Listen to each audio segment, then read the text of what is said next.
Бәріңізге сәлем, бұл алтын балық каналы. Кейбір жануарлар өте әдемі, тіпті көзің тоймайды. Бұл жануарлардан да әдемі жануарларды айтайын ба? Бұл жануарлар олардың балалары. Олардың қимылдағанын қарау өте сүйкімді. Тіпті табиғаттың керемет туындысы ма дерсің? Мың айтқанша бір рет көрген артық, олай болса бастайық. Пандалар өте сүйкімді жануарлардың бірі. Олар аю тектес болғанмен, бірақ та олар сүтқоректілерге жатады. Өйткені олар бамбук ағашымен қоректенеді. Пандалар Қытайдың символы болып табылады, және де олардың балалары өте сүйкімді болғандықтан өзіне назарын аудартады. Пандалар көбінесе егіз болып туылады, және де жабайы табиғатта олар көбінесе біреу ғана аман қалып үлкен болып өседі. Олар өте кішкентай болып туылады, және де көздері көрмей, тістері болмайды. Олардың салмағы 90-130 грамм болады, ал олардың анасы болса 70 немесе 120 килограмм аралығында болады. Табиғатта көптеген жануарлар әлсіз болып туылады, бірақ та пандаларды басқа жануарлармен салыстырып қарайтын болсақ, пандалар басқа жануарларға қарағанда да өте әлсіз болып туылады екен. Ал аюлар болса басқа жануарларға қарағанда мықтырақ болып туылады. Пандалар аю тектес болады, бірақ олар не себепті де әлсіз болып туылады? Осы себептен ғалымдар көптеген зерттеулер жасаған, бірақ та нақты шешімін таппаған. Тасбақа, олардың өмірге келуі өте ерекше. Тасбақалар судан жағаға шығып, жерді қазу арқылы сол жерге тасбақалар өзінің жұмыртқасын орналастырады. Және де көбінесе бұндай жағдайлар түнде болады. Тасбақалар өзінің ұрпағын 3-4 жылда бір рет көбейтіп отырады. Олар бір туғанда шамамен 100-ге жоқ жұмыртқа туады. Бұл тасбақалардың барлығы теңізге жете бермейді. Өйткені оларды теңізге жетем дегенше көптеген құстар аулап олардың өлуіне себепші болады. Олардың тең жартысы осылайша қайтыс болады. Бірақ та теңізде де оларды қауіп күтіп тұрған еді. Олар өзінің ұрпағын көбейтетін жасқа жеткенше мыңдаған тасбақаның шамамен жартысы қайтыс болады. Оларға балықтар немесе тағы да басқа адамдардың әсерінен болады. Оны ғалымдар зерттеп шыққан, және де осындай қорытындыға келген. Керіктер өзінің баласын 300-360 күннен кейін барып босанады. Олар көбінесе егіз емес, олар жалғыз болып туылады.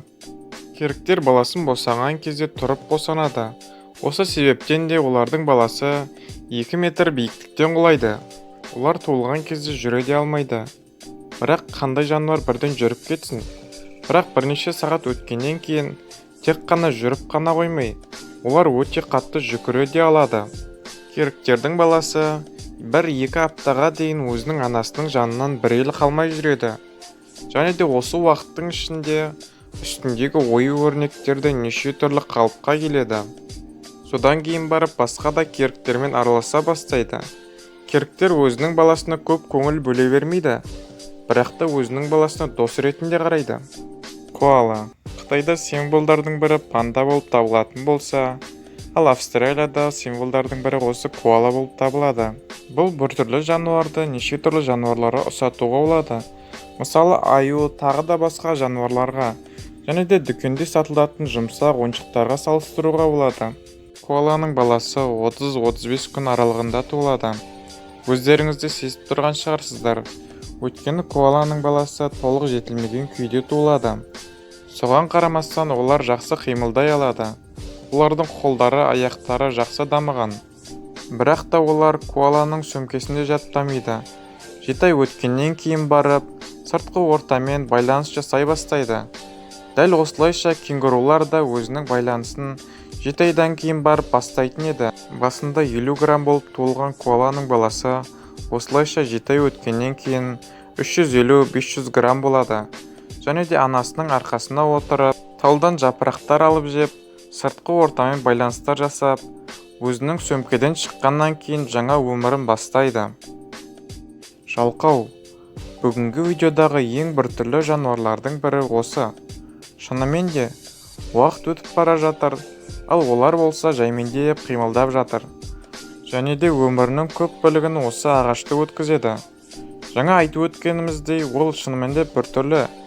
Өйткені басымен жерге салбырап, ағаштарда жүреді. Олар көбінесе біреуін босанады. Және де 5 ай өткеннен кейін ол анасынан бөлек өздігінен өмір сүре бастайды. Жалқаулар көбінесе ағаштан құлағаннан кейін қайтыс болады екен. Өйткені олардың анасы олардың іздерінен бармайды екен. Өйткені ағаштан түсуге көптеген уақыт кетеді ғой. Жалқаулардың баласы көбінесе анасымен бірге тамақтанады. Жапырақ, ағаштың қабығы немесе тағы да басқа. Муравьед.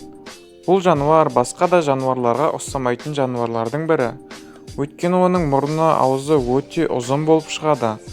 Және де осы аузы арқылы неше түрлі құмырсқалардың індерін қазып, оларды жей бастайды.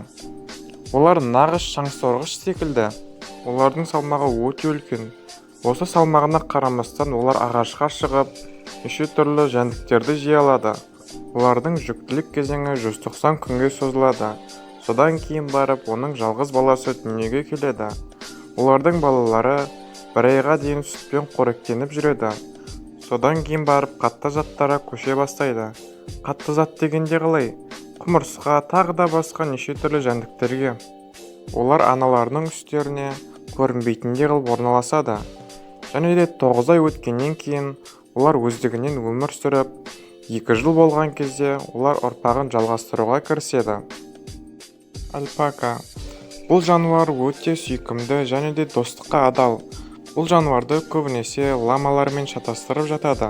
Альпака сізге түкірейін деп немесе тістегісі келіп жатса, ол альпака емес. Жаңа айтып өткендей, ол лама болып шығуы мүмкін. Оған жақындамауға тырысыңыздар. Альпака өте сүйкімді. Тіпті сүйкімділігі соншалық, оны фотосессияларға да жалдайды екен. Альпакадан да сүйкімді кім екенін білесіз ба? Олар ол альпаканың баласы. Альпаканың баласы шамамен 11 айдан кейін дүниеге келеді. Және де ол туылғаннан кейін жарты сағаттан кейін жүруге мүмкіндігі болады. Альпака 5 айдан кейін өздігінен өмір сүре бастайды. Және де 1,5 жылдан кейін өзінің ұрпағын жалғастыруды бастайды. Бүгінгі видео ұнаған болса, онда лайк кнопкасын дәл тигізіп басыңыз. Және де каналға жазылмаған болсаңыз, төмендегі подписаться кнопкасын басып, видеоларды жіберіп алмас үшін қасындағы қоңыраушаны басуды ұмытпаңыз.